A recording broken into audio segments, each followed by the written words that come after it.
সরকারি কাজ সরকারি জায়গায় হতে হবে। এরা সব সময় টিএমসির নেতার বাড়িতে যায় ফর্ম ফিল আপ করে, টিএমসি নেতার বাড়িতে ক্যাম্প করছে, টিএমসি নেতার মেম্বারের টিএমসি দলের মেম্বারের বাড়িতে গিয়ে তারা কম্পিউটার নিয়ে বসছে। এটা আমরা পশ্চিমবঙ্গে চলতে দিব না। বিজেপি সরকার সবাইকে নিয়ে চলতে হবে, সবকা সাথ সবকা বিকাশ, আমরা সেটাই বজায় রাখবো। বরুণা পঞ্চায়েতের সচিবের ঘরে আপনারা বিক্ষোভ দেখালেন কেন? আমাদের সচিব রাজনীতি দেখে দেখে, রাজনৈতিক লোকের মুখ দেখে দেখে অন্নপূর্ণা ভান্ডারের ফর্ম জমা নিচ্ছে। তো আমরা এটা হতে দিতে পারি না। বর্তমানে পশ্চিমবঙ্গে বিজেপি সরকার টিএমসির যেগুলো নেতা নেত্রী আছে এবং মেম্বার আছে তারা এই ফর্ম ফিল আপ করছে না। আমরা সাধারণ মানুষ, বিজেপির কর্মীরা এই ফর্ম ফিল আপ করে লোককে পাঠাচ্ছে, সেই ফর্ম জমা নেওয়ার সমস্যা হয়েছে। অনেকে জমা নিচ্ছে, অনেকে জমা নেয়নি। তাই আমরা আজকে পঞ্চায়েতে বিক্ষোভ করলাম। কি বললেন উনি? উনি বলছেন আমি জমা নেই, আমি কাউকে ঘুরিয়ে দেইনি, কিন্তু যেই লোকগুলো ঘুরে গেছে তারা আমাদের সঙ্গে আছে, তারাও এসছে, তাদেরকে সঙ্গে নিয়ে এসছি যে এই ব্যক্তিগুলো ফর্মগুলো জমা নেয়নি। পরে কি জানালেন? পরে বলছে যে আজকে আমরা জমা নিব, এন্ট্রি ভেরিফাই করে ব্লকে পাঠাবো, এন্ট্রি করার ব্যবস্থা করছি। বিক্ষোভ দেখালে আমাদের বিগত দিন ধরে আমাদের যে ভিআরপি গুলো আছেন তারা টিএমসির বাড়ি প্রত্যেকটা মেম্বারের বাড়িতে গিয়ে গিয়ে রাত্রিবেলা দিনের বেলা করে ফর্ম ফিল আপ করছে। আর আমরা চাচ্ছি যে এটা না হোক, এটা আমাদের যে সরকারি যে ফর্মগুলো সেগুলো সরকারি জায়গাতে ফর্ম ফিল আপ করা হোক, সেটা নিয়ে আমরা আজকে একটা বিক্ষোভ দেখালাম। চাচ্ছি যেন সব গরিব মানুষ যেন এই টাকাগুলো সবগুলো যেগুলো সরকার থেকে যে ফান্ডটা দিচ্ছে অন্নপূর্ণা ভান্ডারটা, সেটা যেন সবাই পায়। সচিব কি বললেন? সচিব এখন আমাদেরকে আশ্বাস দিল যে না আমরা ফর্মটা জমা নিব, ওটাই বলছে।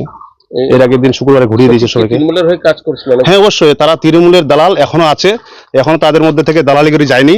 এরা চোর, সম্পূর্ণ আমাদের পঞ্চায়েতটা চুরি করছে। ওরা সম্পূর্ণভাবে একদম দুর্নীতি করে গ্রস্ত করে রাখছে। এরা কি কি চুরি করেছে?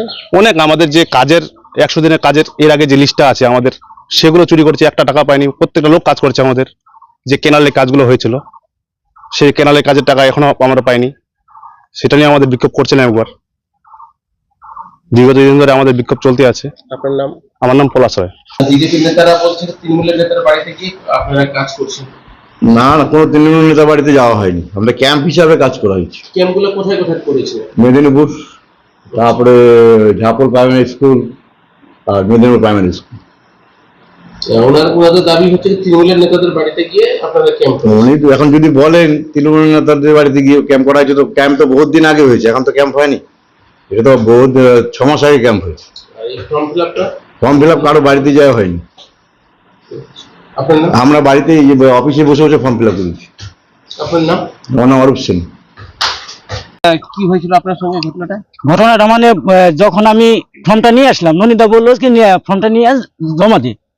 আর ফার্স্ট হলো অরূপদার কাছে নিয়ে গেলাম, বললো এখন আমার সময় নাই, তুমি আগে সেক্রেটারি সই নিয়ে আসো। আমি সেক্রেটারির কাছে গেলাম, মানে ফর্মের গাদা দেখেই বললো যে এত ফর্ম এখন দেখার সময় নাই। তখন বেরিয়েছিলাম না, প্রচন্ড ভিড় আর গরমে থাকা গেল না। বেরিয়ে চলে এসে ননিদারে ফোন করলাম যে এরকম ব্যাপার, যে ফর্ম জমা নিবে না, তাহলে কি করা যায়। ননিদা তখন বললো যে তিনি ঘোরাই নিয়ে চলে। আমি শেষে লাস্টে ঘোরাই নিয়ে চলে গেলাম। আজকে আবার কি বললো? এখন কি বললো? এখন আমাকে বলতেছে যে না তুমি আসো নাই, তুমি বলো না এইগুলা কথা। মানে হয়রানি করছে নাকি? হ্যাঁ, ওইরকমই দেখা যাচ্ছে। আমাকে দিকেও চিনে না। সচিব কি শুধু তৃণমূলের হয়ে কাজ করছে নাকি? হ্যাঁ,